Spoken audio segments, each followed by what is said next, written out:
Ilmu Pendidikan jurusan Pendidikan Guru Sekolah Dasar dari Saluk Bojonegoro, UPPJJ UT Surabaya dengan NIM 860140291.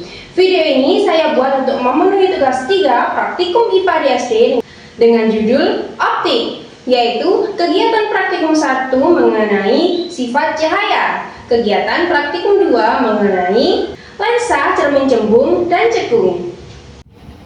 Yang pertama adalah percobaan mengenai pemantulan cahaya. Alat dan bahan yang saya siapkan adalah ada cermin datar, cermin cekung, cermin cembung, lampu senter, busur derajat, kertas putih, lilin, tabir kertas, dan celah cahaya. Pada percobaan pemantulan cahaya, susunlah lampu senter dan celah cahaya di depan cermin. Nyalakanlah lampu senter dan amati dengan baik jalannya berkas cahaya pada saat sebelum dan sesudah mengenai cermin. Ukurlah besar sudut datang dan besar sudut pantulnya. Kemudian, letakkan sebuah lilin di depan cermin datar dan amati bayangannya selama benda itu digeser-geserkan di depan cermin. Catatlah bagaimana sifat-sifat bayangan yang dibentuk oleh cermin datang tersebut. Berdasarkan hasil pengamatan, sinar datang yang diarahkan ke permukaan cermin datar akan dipantulkan kembali dengan arah tertentu. Sinar datang, sinar pantul, dan garis normal berada pada bidang yang sama. Kemudian, besar sudut datang pada sinar datang membentuk sudut 30 derajat terhadap garis normal.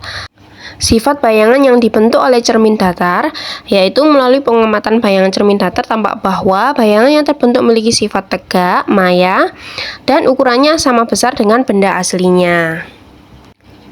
Selain itu, jarak bayangan terhadap cermin sama dengan jarak benda di depan cermin, serta letaknya tampak berada di belakang permukaan cermin. Cermin datar juga menghasilkan bayangan yang bersifat berlawanan kiri-kanan atau lateral inversion dari objek yang dipantulkan. Pada percobaan lensa cembung, susunlah lensa pada dudukannya dan letakkan di antara layar dan sumber cahaya. Nyalakanlah sumber cahaya, kemudian aturlah posisi benda dan lensa agar pada layar terbentuk bayangan yang paling tajam. Ukurlah jarak benda dan jarak bayangan. Ulangi percobaan beberapa kali dengan kedudukan yang berbeda. Hasil pengamatan dilakukan dengan memberikan jarak yang berbeda, yaitu pada jarak 10 cm dan 20 cm. Pada jarak 10 cm, sifat bayangan yaitu maya, tegak, diperkecil. Jarak bayangan dari cermin adalah 7 cm. Kemudian tinggi bayangan lebih kecil dari benda. Nah, kemudian ketika jarak benda 20 cm, sifat bayangan juga sama, bersifat maya, tegak, diperkecil. Jarak bayangan dari cermin 9 cm, kemudian tinggi bayangannya lebih kecil dari benda. Lensa cembung memiliki kemampuan mengumpulkan cahaya ke titik fokus dan dapat membentuk bayangan nyata maupun maya tergantung jarak benda terhadap lensa. Menunjukkan lensa yang digunakan memiliki jarak fokus dan kekuatan lensa mempengaruhi hasil bayangan. Pada percobaan cermin cekung, susunlah alat yang disiapkan. Kemudian, nyalakanlah sumber cahaya dan aturlah kedudukan benda dan layar agar pada layar terbentuk bayangan paling tajam. Ukurlah jarak benda dan jarak bayangan. Ulangi percobaan beberapa kali dengan kedudukan benda yang berbeda.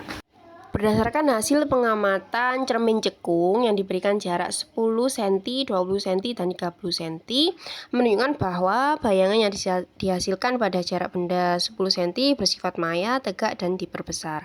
Pada jarak 20 cm, bayangan tidak tampak jelas atau tampak sangat jauh karena sinar pantul menuju sejajar. Kemudian pada jarak 30 cm, bayangan yang terbentuk nyata dan dapat ditangkap pada layar. Bayangan bersifat terbalik dan ukurannya lebih kecil dari benda. Bayangan terbentuk di antara fokus dan pusat kelengkungan cermin cekung. Ukuran bayangan pada jarak benda 10 cm diperbesar 6-9 cm.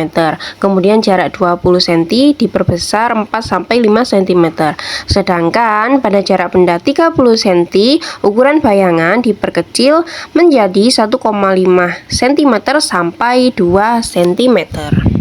Secara umum, praktikum ini membuktikan konsep dasar optika bahwa bentuk permukaan cermin dan lensa sangat menentukan sifat bayangan yang terbentuk.